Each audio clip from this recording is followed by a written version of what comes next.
Hi, I'm Tom Davis, Global Sector Lead for Health and Nutrition for World Vision International, based in Geneva.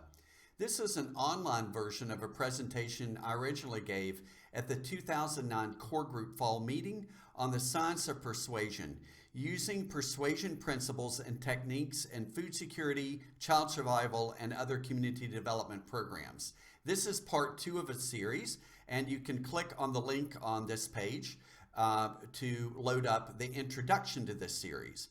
I gave this when I was working for the TOPS project as a Food for the Hungry employee, their senior director for program quality. I really hope that you enjoy it. Thank you. So there's 7 principles of persuasion that I've found in the literature on this science. There's a principle of commitment and consistency, social proof, reciprocation, contrast, liking, authority, and scarcity. Today we're just going to focus on the first one, and we'll have additional narrated presentations available on some of these other principles as time goes on. I did want to note that all of these can be used for both good and evil. You might hear a certain technique in the example used will sound like something that seemed too deceptive, or what they were asking people to do was maybe not something that you thought they should ask them to do. And the same way, you might hear of a principle that the example used is something that is wonderful, and yet the that same technique could be used to ask someone to do something that's bad, something that's wrong or harmful. So just keep in mind that all of these techniques are fairly amoral, and you'll have to decide how to apply them and how to use them ethically. And I think that's true of just about anything we use, but we need to keep it in, especially in mind, the ethics when we talk about persuasion. Let's talk about this first principle, which is commitment and consistency. The prominent theorists for this were Festinger, Hyder, and Newcomb. And it says, once we've made a choice or taken a stand or made a verbal commitment, we're more likely to do things to be consistent with that choice in the future. So we encounter personal, internal, and interpersonal, external pressure to behave consistently with our commitments and choices. So sometimes it's a feeling we have about wanting to be consistent to something we said we would do, or something we've committed to doing. And sometimes it's just that we get some external pressure from other people saying, I thought you were going to be at the meeting. I thought you were going to try this out like I was. And so there's both an internal and an external part of this. Cialdini talks about our nearly obsessive desire to be and to appear consistent with what we've already done. That this is a very strong desire in people.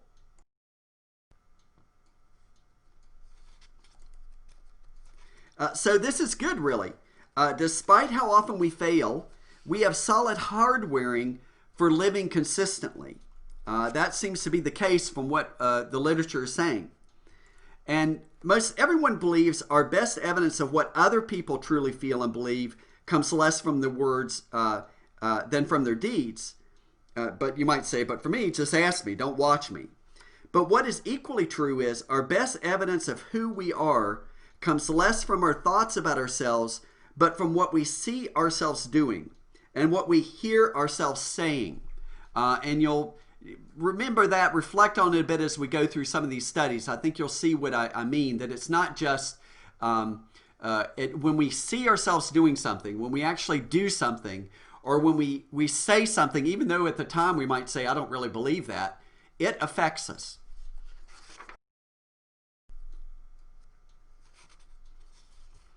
Okay, so here's one of the studies on this. This was Thomas Morady.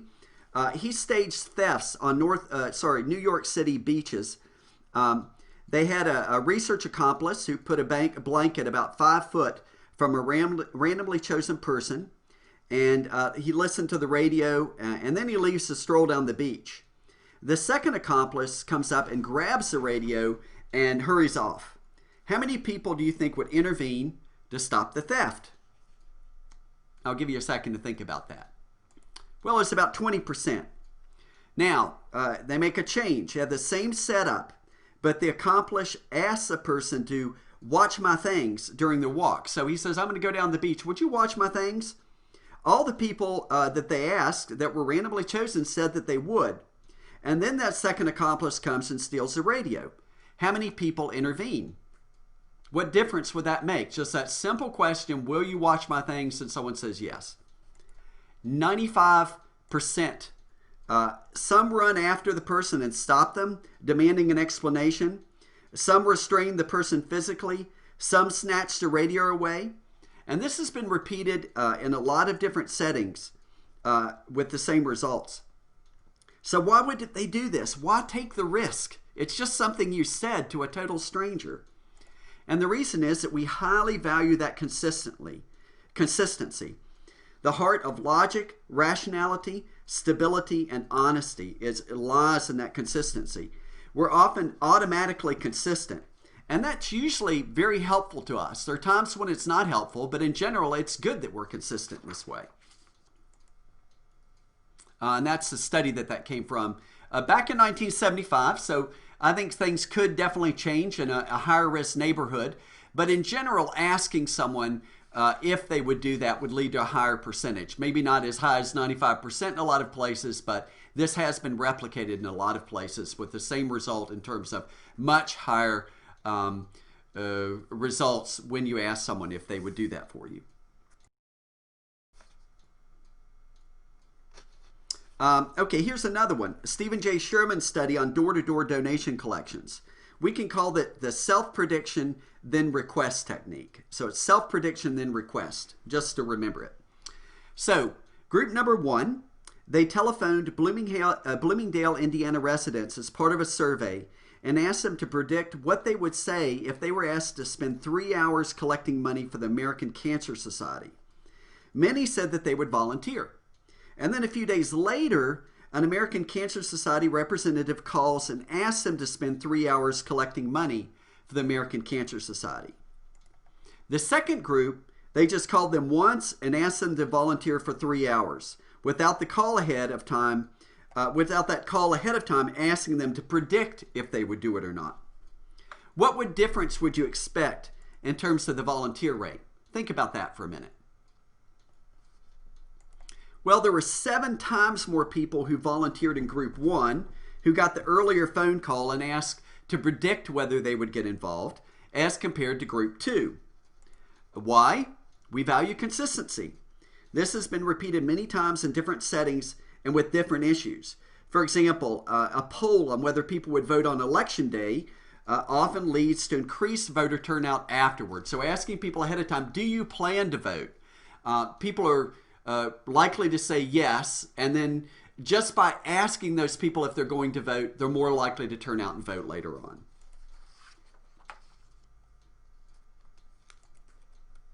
And there's a study on that from the Journal of Personality and Social Psychology, if you want to look that one up. Here's another, a darker example, really, but something can be learned from it. The Chinese had efforts to convert American POWs to a communist point of view. And they, of course, these American POWs have been trained to give just their name, rank, and serial number. How did they do it? They did something called start small and build. So the prisoners of war were first asked to make statements so mildly anti-American or pro-communist as to seem inconsequential, like the U.S. is not perfect. Will you agree that the U.S. is not perfect? And they would get people to do that. Then they asked for more substantive requests, like list the ways that the U.S. is not perfect. And then next week they would say, we want you to read your list of the ways in which the U.S. is not perfect in a group of people. Then the next week, will you write an essay and discuss these in greater detail? And then the next week, they broadcast the essay on the radio. Okay? So it started out very small in terms of what they're asking people to do, and then built that. And what they found was, one of these authors said, suddenly the person finds himself as a collaborator, and knowing that he wrote and said what he did without any strong threats or coercion many a man changed his image of himself to be consistent with the deed, often resulting in even more extensive acts of collaboration. Here's another example. This is from Michael Pollack in 1980. It was called. It was about something they call lowballing, and it's giving someone an initial inducement to do something, then removing the incentive once the person discovers that these other reasons to do it. So it's the start of an Iowa winter, and they contacted residents who use natural gas. And the first group, they gave them energy conservation tips and asked them to conserve fuel in the future. All of them agreed to try it, but they didn't see any savings by monitoring their utility bills as compared to the control neighbors. So that didn't work. So good intentions plus this extra information didn't lead to a change. Now, there's another group. The second group were given energy conservation tips and asked to conserve. They told that those who agreed to save would have their names publicized in the paper as public-spirited, fuel-conserving citizens. The result was a savings of 422 cubic feet of natural gas as compared to the controls, so about a 12% savings, or in DC, when we originally talked about this, it's about $6.58 per household in a month. So not a huge difference, but a good savings. Now, that's just from offering that little incentive of we're going to put your name in the paper. Next, they send them a letter and say, sorry, I can't publish your name in the paper. There's a problem with doing that. Now, this is one of the ones that definitely seems a bit deceptive because they knew this going into it, that they probably couldn't publish in their names. The result was the families conserved even more fuel than they had earlier. It went up to 15.5%, and the difference was statistically significant. So when they pulled out this additional incentive, the incentive that they had promised, it actually went up. What are some of the reasons for that? Well, their new energy habits. They began feeling good about their public-spirited efforts. They began appreciating their lower bill. They were proud of their capacity of self-denial and began viewing themselves as conservation-minded. That would explain some of that initial change. But why did pulling the incentive work? By pulling the newspaper incentive, people had to fully own their commitment to conservation. They can no longer say, I did this to get my name in the paper, but they had to come up with other reasons why they did it to make sense to themselves. This is replicable. It was repeated, the study was repeated in summer with air conditioning, and with the promise of newspaper publicity, 28%, there's a 28% decrease in electricity use as compared to controls. And after removing the newspaper offer, energy savings increased to 42%. Well, is it ethical? Probably not. Probably need to say it's possible, but not a certain benefit, or only use the incentive once. There might be other ways we could use this, but it's just a very interesting fact that when people had to fully own that commitment, it seemed to help a lot more. Here's another very useful one. Procter & Gamble's testimonial contest. This was back in the 1940s when they used this a lot. They used ivory soap testimonial contests with large prizes given to a very few winners. And what you had to do was write up an essay about why I like Procter & Gamble soap in 50 words or less. So this testimonial, this essay contest resulted in having a tremendous number of people writing out why they liked the product. Just because, some of them just because they wanted to win this prize, but they had to think about it. What do I like about this soap? Why do I use it? So in a way, they began convincing themselves as they're coming up with a testimonial. And that resulted in having hundreds of thousands more people liking the product more and having a written statement on their love for the product. This is an example of watching what you're doing to find out who you are. So they saw a dramatic increase in the use of ivory soap from doing this. This is one I think that could be very much applicable in our projects of getting people to give testimonials, written or verbal, about why they like doing something that we're asking them to do. And the more people that you get giving those testimonials, the more likely it is that they themselves will be convincing themselves in the process of how much they like it. And also just becoming aware of what they're doing. If you ask me to talk about awareness of some new habit I've had, often it will help me realize all the values that I might have just been overlooking for a while. Another technique is called the foot in the door technique. This was published, they published on this, Friedman and Fraser did, about this principle. One of the examples is a researcher asked California homeowners if they can put a public service billboard on their lawn. This is a picture of an attractive house almost completely obscured by a huge, poorly lettered sign reading "Drive carefully." It's a big ask. So it didn't look as bad or have as bad a message as this sign, but it was a really ugly sign. And the group number one, only 17% of people asked to put up this big ugly sign did so. Group two, they used a different tactic. A volunteer comes to the door and asks them to display a 3-inch square sign that says "Be a safe driver," which is considered a small ask. You're asking them to do something quite simple. Almost all the people agreed to do that. Then several weeks later, they're asked to post the big ugly sign, the big ask. What would you think would happen? What would you predict would be the result? 76% of people agreed to post the big ugly sign. Another example, researchers asked people to sign a petition to keep California beautiful. Nearly everyone agreed. Then they asked people to post a big ugly sign about driver safety, which is a totally different issue, of course, and almost half of them agreed to do it, versus 17% of controls. So why does this happen? Well, one thing is possibly self-image changes. People begin to see themselves as public spirited citizens and want to behave consistent with that image. They became a person who does that sort of thing, who agrees to requests made by strangers to help out the community when they agree to the little 3-inch sign or to that little petition where all they have to do is sign their name to it. And once they've done that, then they're more likely to take bolder steps. They create a momentum. So I think you could see how this could be very valuable in our work in terms of sequencing of behaviors, that we ask people to do easier things first and visible things first. And then after they've done that, we ask if they would do more. And the more people get into this kind of momentum of change, the more you can see happening.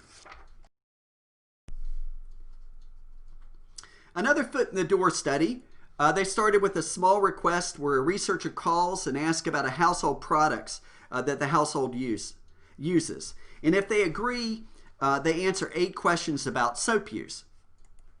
The big request was for 5 to 6 men to come in and inventory all the household products in your house. So they're in there, digging through your cabinets and writing things down.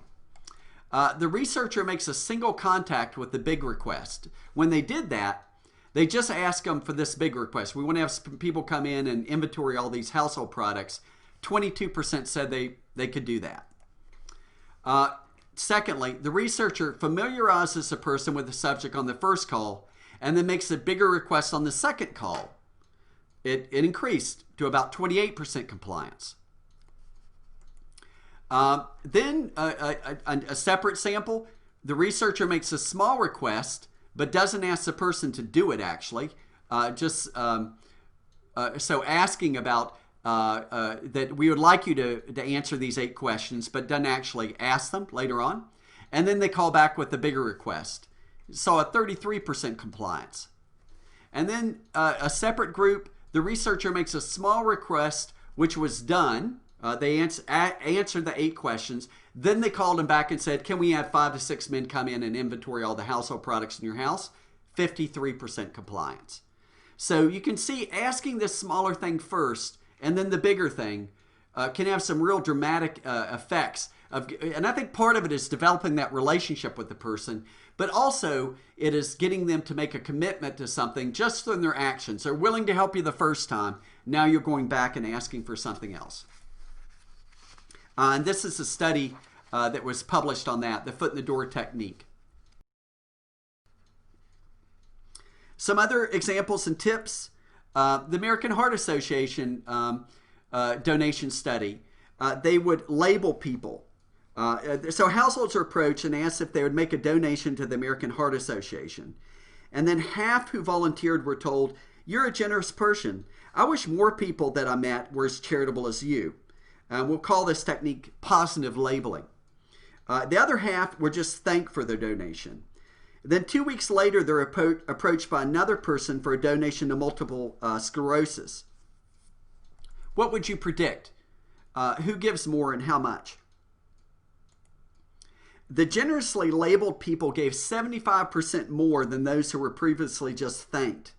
So telling people that they're generous after they made the donation dramatically increased their donations later when they ask them again. We need to help people see themselves as more concerned about health, about agriculture, about their communities, and pointing out their current actions first. That can be very effective in helping people to change. Also, asking people to ask others to make a commitment after they themselves make a commitment increases the total commitments and the sustainability of that behavior. So those who were asked to speak to their neighbors, like to grass cycle, this was from the book on fostering sustainable change, increased their own grass cycling, but also that of their neighbors. And findings were still observable 12 months later. So we'll call that one give a commitment and ask for a commitment. So that's another example. Just asking people to speak to their neighbor about something that they're doing not only increased the chance that their neighbors would do this new thing, like recycling their grass, but also it made it more likely that they themselves would do it than if they weren't asked to ask someone else. This fits perfectly with what's happening with care groups and with a new model that is being tried out called agricultural cascade education, where we ask people to ask their neighbors to do something. And what we often see is not only change amongst all the beneficiaries, but especially strong change in those people who are going around asking their neighbors to try out these things. Some other examples and tips. Just ending a blood drive call with, "We'll count on seeing you then, okay?" increased attendance from 62% to 81%. And that was a statistical change. So looking for a type of verbal commitment was important. Individuals asked to wear a lapel pin or identifier. Publicizing Canadian Cancer Society, those people were twice as likely to donate subsequently if they were wearing that Canadian Cancer Society. The people who were asked to do it, not just the people who are wearing it. So giving people a way to identify themselves as a person making a change makes them more open to changes in the future. Some tips on using this. Group commitments can be effective when there's good group cohesion. When there's not that good a group cohesion, asking groups to make the commitment doesn't work as well. But when you do have a good cohesion in a group, you can ask the whole group to make a commitment. Also, commitments can be increased by actively involving the person in the activity or the action. Consider asking for commitments when a service or a product is provided. So, for example, asking for a commitment to wash hands with soap when the person is receiving or buying a water purification product. Or asking for a commitment when the person shows some interest in the behavior activity. So commitments don't work when people feel pressured, but this doesn't mean we need to wait for spontaneous commitments. So here's a quick review of the persuasion methods that we've mentioned so far. The self-prediction then request technique, where someone is asked about whether they think they would do something, and then later they're asked to do that. Starting small and building, where you might ask people to do smaller behaviors first that align with something bigger, and then you build on that. Or also the start small and build, you could think of it about maybe something we'd consider a very negative practice like female genital cutting. And you could have people start, a group of women start by saying, okay, you like female genital cutting. What is maybe one thing you don't like about this? Or that you would like about not having to do this in the future? And then doing some building on that later, and then writing essays, and then talking about it in a group, and then putting it on the radio, some way to help build build that. Lowballing, using testimonials and essays. The foot in the door technique, where you ask someone to do something small, like the little 3-inch sign, or just putting a sticker on your wall, and then later asking them if they'll commit to something a bit bigger. Positive labeling, where you tell people something about themselves. Oh, you're very generous. Or we're so appreciative to all the volunteers who are participating in this group and visiting their neighbors. We know that when we ask you to go visit your neighbors, you're the type of people who will do it. You're labeling people in a positive way. Give a commitment and then get a commitment. And then using identifiers. So those are some of the examples. You can always flip back to any of those if you want a review of those using the navigation bar on the left. So this is a list of some of those techniques that fills out a bit some of the other lists. You might want to pause here and just look through some of those. And if you do want to review, you can use the navigation bar to the left. Some ideas on how to use these. I do have a file that I really suggest you look over the table. We'll give you a link for that of some of these examples. But for example, using essays and speech contests with widespread spread participation. Those essays and speeches don't have to be completely on message. But you could ask people to, for example, do a speech contest or testimonials around why they like planting in rows, why they like using water purification tablets, what they would like about beginning to plan their family. Things either that they are doing or that they can talk about benefits of what they would do. And then having them talk about those things in a group. If it's a more literate population, writing it down would be great. Using the start, smell, and build technique.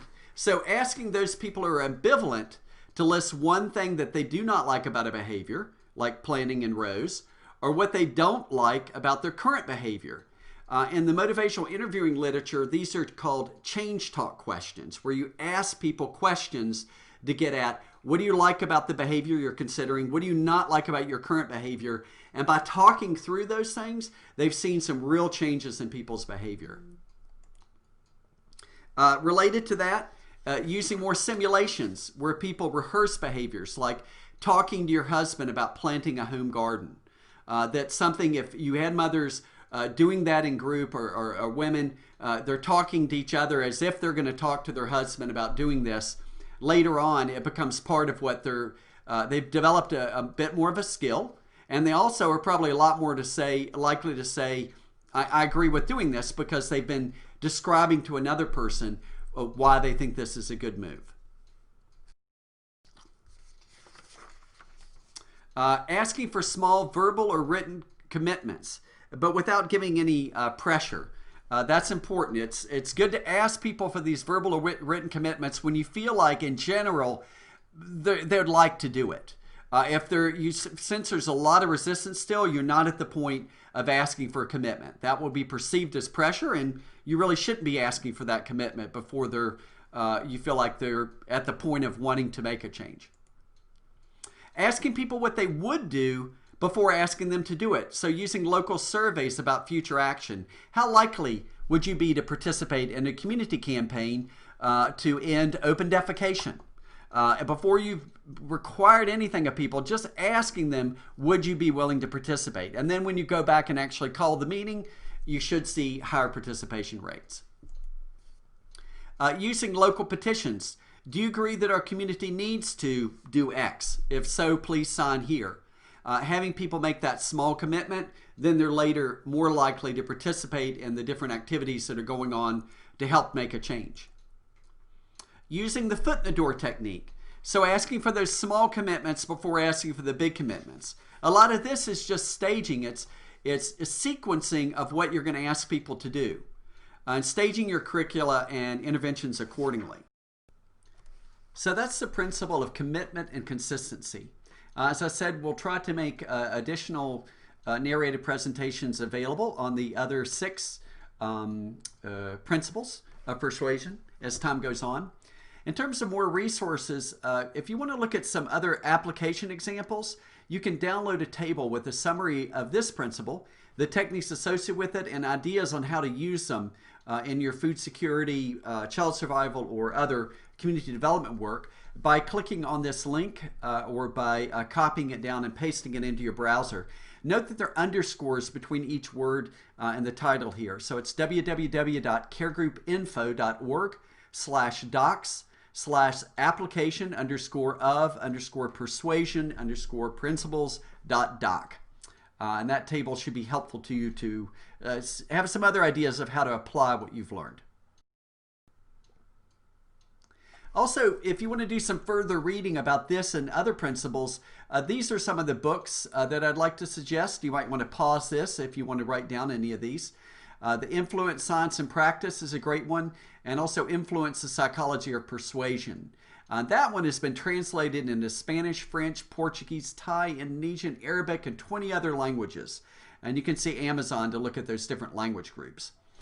Fostering Sustainable Behavior is a great community-based social marketing book by Doug McKenzie Moore and Bill Smith. That one is excellent, and I would suggest you read that for some great examples of how to use persuasion. Most of the examples in the book are from the United States having to do with environmental movement, but still the same principles apply elsewhere. Two great books, Switch and Made to Stick by Chip and Dan Heath.